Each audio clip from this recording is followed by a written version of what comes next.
नमस्ते दोस्तों, मेरा नाम रवि है। मेरा उम्र 26 साल है। मैं उत्तर प्रदेश के एक गांव का रहने वाला था। ग्रेजुएशन करते ही मुझे कश्मीर की एक बड़ी कंपनी में नौकरी मिल गई थी।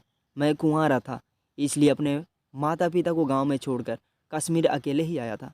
नौकरी ज्वाइन करने के बाद मुझको जिस बिल्डिंग में किराए का फ्लैट मिला था, उसी में मंजू नाम का लड़की अपने पिता के साथ दूसरी मंजिल पर रहती थी।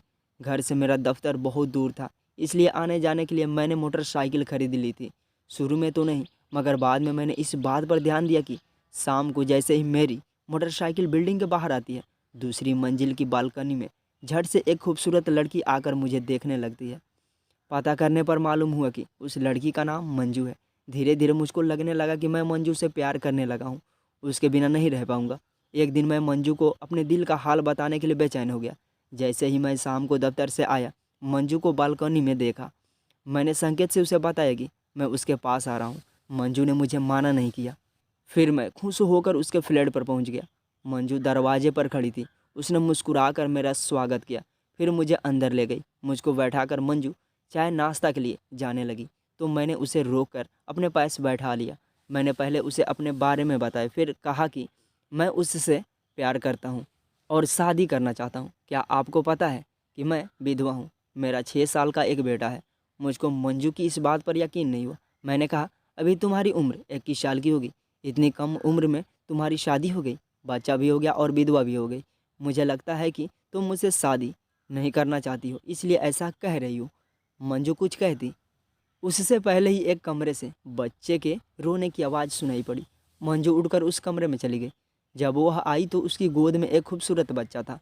यही मेरा बेटा है, इसका नाम साहिल है। यह सुनकर मैं दुखी हो गया। मैं जानता था कि मेरे घर वाले हरगिज किसी विधवा से मेरी शादी नहीं होने देंगे। ऊपर से वह एक बच्चे की माँ भी थी। दरअसल बात यह है कि जब मैं 12वीं कक्षा में पढ़ती थी तो मुझे एक लड़के से प्यार हो गया था।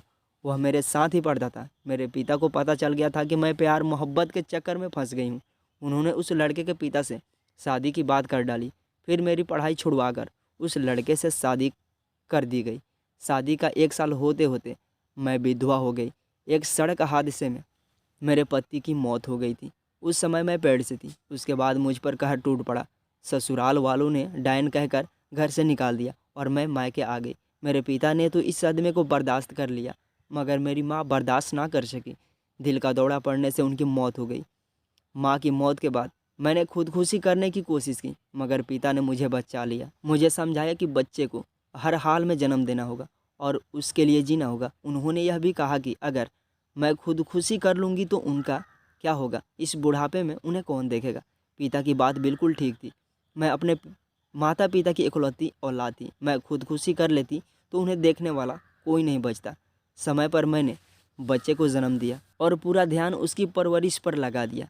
मैं दूसरी शादी नहीं करना चाहती थी, लेकिन पिताजी हर हाल में मेरी दूसरी शादी करना चाहते थे। उनका कहना था कि उनकी मौत के बाद मुझे कौन देखेगा। मजबूर होकर मैंने पिता को अपनी दूसरी शादी की सहमति दे दी, लेकिन मेरी यह शर्त थी कि मैं उसी से शादी करूंगी जो मेरे बेटे को अपना नाम देगा। लड़के की तलाश शुरू होती उससे पहले मैंने अचानक एक दिन आपको देखा और दिल में बसा लिया। मैं चाहती थी कि पहले आप मुझे अपने दिल का हाल बताएं, उसके बाद मैं अपने बारे में सब कुछ आपको बता दूंगी। अब आप जो फैसला करेंगे मुझे मंजूर होगा। मंजू की आप बीती सुनकर मैं चिंता में पड़ गया।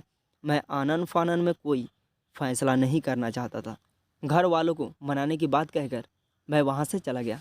मैं मंजू से शादी करना चाहता था, इसके लिए मैंने गांव जाकर अपने घर वालों को मनाने का फ़ैसला किया, पर मैं गांव ना जा सका। अगले दिन ही मेरा ट्रांसफ़र कश्मीर से पटना हो गया। पटना में मुझे तुरंत दफ्तर ज्वाइन करना था, इसलिए मैं मंजू को ट्रांसफ़र की सूचना दिए बिना कश्मीर से चला गया। मैंने सोचा था कि पटना में दफ्तर ज्वाइन करने के बाद मैं छुट्टी लेकर गांव जाऊंगा, उसके बाद खुशखबरी लेकर मंजू से मिलूंगा, लेकिन मेरा सोचा नहीं हुआ। नए दफ्तर में इतना ज़्यादा काम था कि मुझे अगले 3 महीने तक छुट्टी नहीं मिली। मंजू का कोई फ़ोन नंबर मेरे पास नहीं था, इसलिए मैं उससे बात भी ना कर सका। 3 महीने बाद जब मुझको छुट्टी मिली तो मैंने पहले मंजू से मिलने का विचार किया। मंजू से मिलकर मैं उसे बता देना चाहता था कि मैं उससे हर हाल में शादी करूंगा और उसके बेटे को अपना नाम दूंगा। मैं मंजू के फ्लैट पर गया तो वहाँ कोई दूसरा था। पूछताछ करने पर पता चला कि मेरे जाने के 1 महीने बाद ही मंजू के पिता की दिल का दौरा पड़ने से मौत हो गई थी। उसके बाद मंजू फ्लैट बेचकर अपने मामा के साथ चली गई। उसका मामा कहाँ रहता था यह किसी को पता नहीं था। गांव ना जाकर मैं उसी दिन से मंजू की तलाश में लग गया। छुट्टी रहने तक मैंने बहुत सी जगहों पर उसकी तलाश की। उसके बाद मैं पटना चला गया। मैं पटना आ गया था, मगर मैंने मंजू की तलाश बंद नहीं की थी। इसी तरह 2 साल बीत गए थे। एक दिन मैं अपने एक क्लाइंट से मिलने गया। वह एक होटल में रुका था। जब मैं होटल में उसके कमरे में गया तो वह एक लड़की के साथ था। जब मैंने उस लड़की को देखा तो मेरे होश उड़ गए, क्योंकि वह लड़की मंजू थी। वह अपने बदन पर चादर लपेटे हुई थी। मेरा मन कमरे से भाग जाने को हुआ, मगर मैंने ऐसा नहीं किया। थोड़ी देर बाद मैं क्लाइंट के साथ दरवाजे पर आया। ना चाहते हुए भी मैंने पूछ लिया, सर यह लड़की आपकी गर्लफ्रेंड है क्या? नहीं, कॉल गर्ल है। आज शाम को ही एक दलाल से इसे बुक किया था। मुझको लगा जैसे किसी ने मुझे बहुत ऊंचाई से नीचे फेंक दिया हो। मुझको मंजू से बिछड़ते हुए 2 साल हो गए थे। इस बीच मैंने ना जाने कहाँ कहाँ उसे ढूंढा, मगर वह मुझे नहीं मिली। मंजू को कॉल गर्ल के रूप में देखकर मुझे गहरा धक्का लगा। बहुत सोचने के बाद मैंने मंजू से मिलने का फैसला किया। कुछ दिनों की कोशिश के बाद एक दलाल से मुझको मंजू के घर का पता चल गया। एक दिन शाम को मैं मंजू के फ्लैट पर गया। कॉल बेल बजाने पर नौकरानी ने दरवाज़ा खोला। मैंने जब उसे अपना परिचय दिया तो वह मुझे दरवाजे पर खड़ा कर मंजू से पूछने चली गई। थोड़ी देर बाद नौकरानी आई और मुझको अपने साथ भीतर ले गई। मंजू एक कमरे में बैठी थी। उसके पास ही उसका बेटा साहिल था। वह खिलौनों के साथ खेल रहा था। मंजू ने मुझे बैठाने के लिए कहा तो मैं सोफे पर उसके पास ही बैठ गया। मेरे कुछ कहने से पहले मंजू ने ही कहा, आप तो मुझे छोड़कर चले गए थे, फिर 2 साल बाद मुझसे मिलने क्यों आए हैं? मैं तुम्हें बहुत प्यार करता हूँ, फिर तुम्हें कैसे छोड़ सकता हूँ? मैंने अपनी ट्रांसफ़र वाली बातें बता दी। मैंने उसे यह भी बताया कि मैं उसकी तलाश में कैसे और कहाँ कहाँ भटकता रहा था। मंजू चिंता में पड़ गई। अब तक जिसे वह बेवफा समझ रही थी, वह तो उसे अटूट प्यार करता था। उसके लिए मैंने किसी से शादी भी नहीं की थी। कुछ सोचने के बाद मंजू ने कहा, उस दिन आप मुझसे मिलकर गए तो लगा कि आप ज़रूर अपने घर वालों को मनाकर मुझसे शादी करेंगे, लेकिन जब 2-3 दिन बाद आप एकदम लापता हो गए तो मुझे शक हुआ। पता करने पर मालूम हुआ कि आप तो अपना ट्रांसफ़र कराकर पटना चले गए। आपने फ्लैट भी छोड़ दिया है। आपका कोई फ़ोन नंबर भी मेरे पास नहीं था जो आपसे कुछ पूछती। मैं चाहती तो पटना के दफ्तर में जाकर आपसे मिल सकती थी, मगर किस हक से मिलती? आपकी मैं थी ही कौन? 1 महीने बाद पिता ने आपके बारे में पूछा तो छिपा ना सकी, कह दिया कि आप मुझसे शादी नहीं करेंगे। मैंने मन ही मन निश्चय कर लिया था कि अब मैं किसी से भी शादी नहीं करूँगी। बेटे की परवरिश में मैं अपनी सारी ज़िंदगी बिता दूँगी। मैंने अपना फ़ैसला भी पिता को बता दिया। मेरे इस फैसले से पिता को ज़बरदस्त सदमा पहुंचा और उनकी मौत हो गई। पिता की मौत पर मामा आए थे। मुझे समझा बुझाकर उन्होंने फ्लैट बेच दिया। फिर मुझे अपने साथ ले गए। मेरा ननिहाल उत्तराखंड में था। वहाँ 1 महीने तक सब कुछ ठीक ठाक चला। उसके बाद मुझे घर की नौकरानी बना दिया गया। मेरा एक भाई था, वह मुझसे 3 साल छोटा था। उसकी मुझ पर बुरी नज़र थी। मैं उससे बच कर रहती थी। एक दिन उसे मौका मिल ही गया। घर के सारे लोग किसी रिश्तेदार की शादी में गए थे, वह भी गया था, मगर ना जाने कैसे थोड़ी देर ही बाद वह लौट आया और मुझ पर टूट पड़ा। उस शैतान से मैं अपनी लाज बचा ना सकी। उसने मुझे कहीं का ना छोड़ा। मैं चुप रहने वालों में से नहीं थी। घर वाले जब रिश्तेदार के यहाँ से लौट कर आए तो मैंने उसकी करतूत सभी को बता दी। उसके बाद मुझ पर कहर टूट पड़ा। सभी ने मुझे ही कसूरवार माना। फ्लैट का रुपया मामा के पास था। मामा ने बगैर रुपये दिए धक्के मारकर घर से बाहर निकाल दिया। मैं अपने बेटे के साथ इस उम्मीद से कश्मीर गई थी कि पिता की कंपनी में मुझे नौकरी मिल जाएगी, पर वहाँ नौकरी नहीं मिली। कंपनी में काम कर रहे एक शख्स ने एक पता देकर यह कहकर मुझे पटना भेज दिया कि वहाँ नौकरी ज़रूर मिल जाएगी। पटना आकर पता चला कि उस शख्स ने मुझे जिसके पास भेजा था वह वो वाली रैकेट चलाता था। मेरी ज़िंदगी तो बर्बाद हो चुकी थी।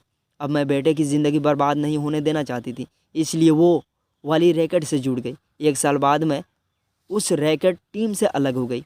अब मैं अपना काम खुद करती हूँ। मंजू चुप हो गई तो मैंने कहा, जो होना था वो हो गया, अब तुम मुझसे शादी कर लो। यह सुनकर मंजू हैरान रह गई। मंजू को हैरत में पड़ा देख मैंने भी कहा, मैं तुमसे बेहद प्यार करता हूँ, इसलिए सब कुछ जानने के बाद भी तुमसे शादी करूँगा। तुम्हारे लिए मुझे अपने घर वालों से रिश्ता तोड़ना होगा तो तोड़ दूँगा। मंजू ने सोचने समझने के लिए मुझसे 1 दिन का समय लिया। अगले ही दिन सुबह जब मैं मंजू के घर गया तो वहाँ का अजीब सा मंजर देखकर परेशान हो गया। फ्लैट पर पुलिस थी, मंजू की नौकरानी भी वहीं थी। पूछताछ करने पर मुझको पता चला कि मंजू ने रात में खुदकुशी कर ली थी। सुबह सवेरे जब नौकरानी काम करने आई तो फ्लैट का दरवाज़ा अंदर से बंद था। जब मंजू ने दरवाज़ा नहीं खोला तो नौकरानी ने पड़ोसी को बताया और उसने पुलिस को सूचना दी। पुलिस आई और फ्लैट का दरवाज़ा तोड़कर अंदर गई। मंजू सीलिंग फैन से झूल रही थी। मंजू ने पुलिस के नाम सुसाइड नोट लिखा था। उसमें लिखा था कि वह अपने काम से खुश नहीं है, इसलिए खुदकुशी कर रही है। मंजू ने एक खत में मेरा नाम भी लिखा था। उस खत में लिखा था, पाप का बोझ लेकर मैं अब जीना नहीं चाहती, इसलिए दुनिया से विदा ले रही हूँ। उम्मीद है कि मेरे बेटे साहिल को आप अपना नाम देंगे। मैंने पुलिस को बताया कि मंजू मेरी बिन ब्याही पत्नी थी और साहिल हम दोनों के प्यार की निशानी है। पुलिस ने साहिल को मेरे हवाले कर दिया। मैंने उसके पालन पोषण की जिम्मेदारी लेने की सोच ली। तो दोस्तों, ये दर्द भरी कहानी आप लोगों को कैसी लगी कमेंट बॉक्स में ज़रूर बताएं और हमारे चैनल को सब्सक्राइब करें। थैंक यू दोस्तों इस वीडियो को पूरा देखने के लिए।